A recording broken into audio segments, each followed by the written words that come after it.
കേരള രാഷ്ട്രീയത്തിൽ സജീവ ചർച്ചയായി മാറിയ പ്രതിപക്ഷ നേതാവ് വി.ഡി. സതീശന്റെ വനവാസം പരാമർശത്തെക്കുറിച്ചും അത് സൃഷ്ടിച്ച രാഷ്ട്രീയ കോലാഹലങ്ങളെക്കുറിച്ചും വിശദമായി പരിശോധിക്കാം. 2026 നിയമസഭാ തെരഞ്ഞെടുപ്പിൽ UDFന് തിളക്കമാർന്ന വിജയം നേടാനായില്ലെങ്കിൽ താൻ രാഷ്ട്രീയ വനവാസത്തിന് പോകുമെന്ന വി.ഡി. സതീശന്റെ പ്രസ്താവന കേരളത്തിലെ രാഷ്ട്രീയ വൃത്തങ്ങളിൽ വലിയ ചർച്ചകൾക്ക് തിരികൊളുത്തിയിരിക്കുകയാണ്. ഈ പ്രസ്താവനയ്ക്കെതിരെ മുസ്ലിം ലീഗ് നേതാവ് P.K. കുഞ്ഞാലിക്കുട്ടി ശക്തമായി പ്രതികരിച്ചത് വിഷയത്തിന് കൂടുതൽ രാഷ്ട്രീയമാനം നൽകി. വി.ഡി. സതീശന്റെ വനവാസം പ്രസ്താവന UDFന്റെ ആത്മവിശ്വാസം ഉയർത്താനും പ്രവർത്തകരെ ആവേശം കൊള്ളിക്കാനും ലക്ഷ്യമിട്ടുള്ള ഒരു നീക്കമായിട്ടാണ് വിലയിരുത്തപ്പെടുന്നത്. ഇത് സ്വന്തം ഉത്തരവാദിത്തം ഏറ്റെടുക്കാനുള്ള ഒരു നേതാവിന്റെ സന്നദ്ധതയെയും വിജയത്തോടുള്ള അചഞ്ചലമായ പ്രതിബദ്ധതയെയും സൂചിപ്പിക്കുന്നു. എന്നാൽ ഈ പ്രസ്താവനയെ മുസ്ലിം ലീഗ് നേതാവ് P.K. കുഞ്ഞാലിക്കുട്ടി ശക്തമായി എതിർത്തു.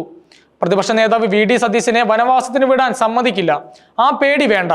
കഠിനമായ പ്രയത്നത്താൽ 2026 തെരഞ്ഞെടുപ്പിൽ UDF അധികാരത്തിലെത്തും. വി.ഡി. സതീശനേക്കാൾ ഇരട്ടി ആത്മവിശ്വാസം മുസ്ലിം ലീഗിനുണ്ട്.